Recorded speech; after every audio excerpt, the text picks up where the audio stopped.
Halo semua, selamat datang di channel ini. Kali ini saya akan membahas aplikasi seni dan desain dalam kehidupan sehari-hari melalui konsep design thinking. Dalam kehidupan kita sehari-hari banyak sekali karya seni dan desain yang berada dan berdampingan dengan kita, sadar maupun tidak sadar.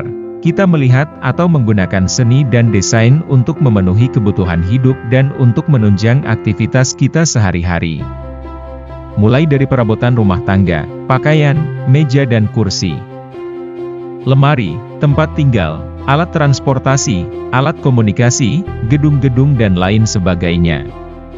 Tentunya benda-benda tersebut memiliki manfaat dan fungsi tersendiri. Dalam hal ini, apakah kamu pernah berpikir bagaimana cara membuat benda-benda tersebut, atau berpikir untuk mengubah atau memodifikasinya sehingga memiliki penampilan yang baru atau ada penambahan nilai fungsi pada benda tersebut? Selain itu, di sekitar kita banyak dijumpai benda atau barang bekas yang tak terpakai seperti botol, limbah kayu, limbah elektronik, kertas bekas, bambu bekas, dan lain-lain. Pernah kan terpikir bagaimana untuk memanfaatkan barang bekas tersebut menjadi benda yang lebih bermanfaat dan bisa digunakan oleh masyarakat sesuai dengan kebutuhan dan keinginan masyarakat? Oleh karena itu, dalam video kali ini saya akan membahas lebih dalam tentang sebuah pola pikir untuk memunculkan ide atau gagasan dalam membuat, memodifikasi atau mengubah sesuatu atau memanfaatkan sesuatu menjadi lebih berguna.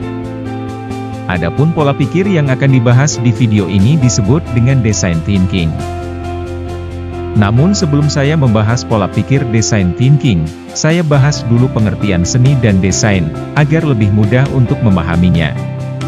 Secara umum, pengertian seni adalah semua hal yang diciptakan oleh manusia berupa ekspresi perasaan manusia yang memiliki unsur keindahan di dalamnya yang diungkapkan melalui suatu media yang sifatnya nyata, dapat dirasakan oleh panca indera manusia. Selain itu, seni juga dapat diartikan sebagai keahlian atau cara.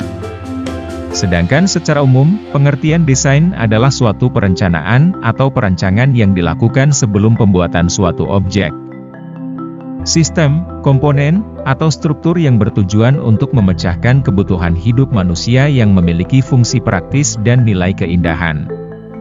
Selain itu, sesuatu yang dihasilkan oleh desain juga dapat berupa pola, corak, atau gambar, bukan hanya benda. Seni dan desain tidak dapat dipisahkan karena desain merupakan bagian dari seni, yaitu merupakan cabang seni dari cabang seni rupa yaitu desain, yang meliputi desain produk, desain komunikasi visual, desain interior, desain arsitektur dan sebagainya. Nah, itulah tadi pengertian dari seni dan desain. Sekarang saya akan bahas tentang konsep design thinking. Adapun yang saya bahas untuk yang pertama adalah tentang pengertian design thinking. Design thinking adalah suatu proses atau metode pola pikir untuk berempati terhadap permasalahan dan masalah yang berpusat pada manusia, yaitu untuk memecahkan sebuah masalah dengan praktis dan kreatif. Konsep ini sangat didasarkan pada metode dan proses yang digunakan oleh desainer, tetapi telah berkembang dari berbagai bidang yang berbeda. Design thinking dapat diterapkan pada bidang apapun, tidak harus spesifik pada desain, bahkan dapat diterapkan untuk kebutuhan yang lain, misalnya untuk menyelesaikan tugas-tugas sekolah, terutama tugas praktek atau proyek. Berikut ini tahapan design thinking yang dapat dilakukan meliputi: 1. Berempati. 2. Definisi. 3. Ideasi. 4. Prototipe. 5. Tes atau uji publik. Berikut ini pembahasannya. 1. Berempati. Secara umum pengertian berempati adalah merasakan pikiran, perasaan, atau keadaan yang sama dengan orang lain.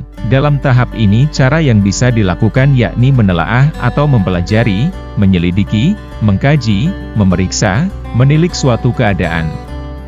Cari tahu apa permasalahan yang ada pada keadaan tersebut, hal apa saja yang dibutuhkan dan diinginkan oleh publik atau masyarakat.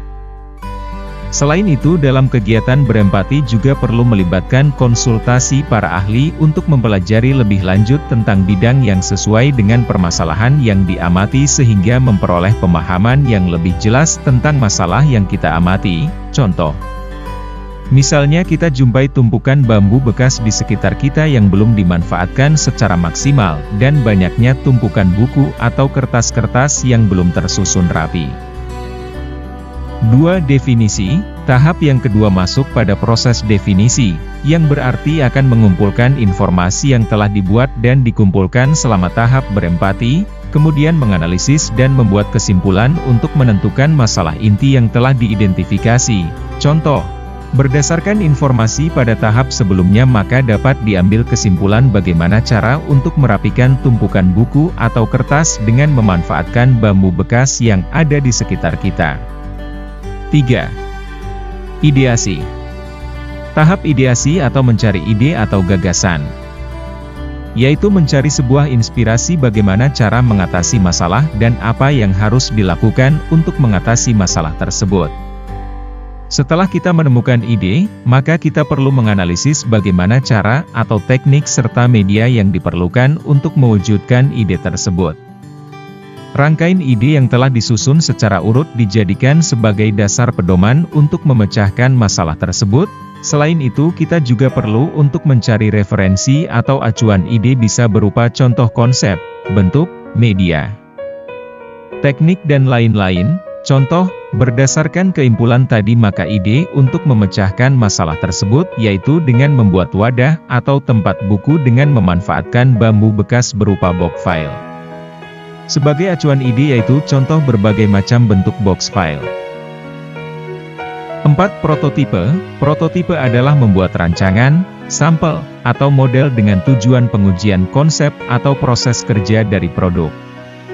Prototipe sendiri bukanlah produk final yang nantinya akan digunakan.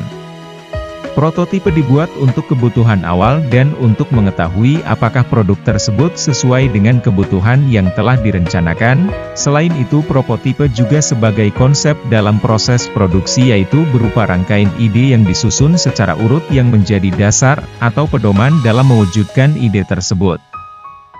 Contoh, setelah mendapatkan ide yaitu membuat box file atau tempat buku dari bambu bekas serta acuan idenya maka tahap berikutnya yaitu menentukan teknik, menyiapkan media alat dan bahan, membuat sketsa bentuk-bentuk box file, merakit bambu bekas sesuai sketsa, dan merapikannya. 5. Uji produk atau tes. Pengujian produk adalah mencari tahu apakah produk tersebut sesuai dengan kebutuhan yang telah direncanakan, sehingga produk dapat diketahui kekurangan dan kesalahan lebih awal sebelum produk tersebut digunakan. Sehingga kesalahan dan kekurangan akan diperbaiki dan disempurnakan sehingga produk yang nantinya akan digunakan kepada publik sudah sempurna dan layak pakai. Apabila produk yang telah diuji masih terdapat kekurangan dan kesalahan maka prosesnya akan diulang lagi untuk memperbaiki kekurangan dan kesalahan tersebut sampai mendapatkan hasil yang sempurna. Contoh, setelah produk prototipe box file dari bambu bekas selesai maka perlu diuji yaitu langsung digunakan untuk menaruh buku, dan ternyata berfungsi dengan baik dan sesuai dengan konsep. Maka produk prototipe tersebut menjadi produk jadi dan bisa digunakan untuk publik atau masyarakat.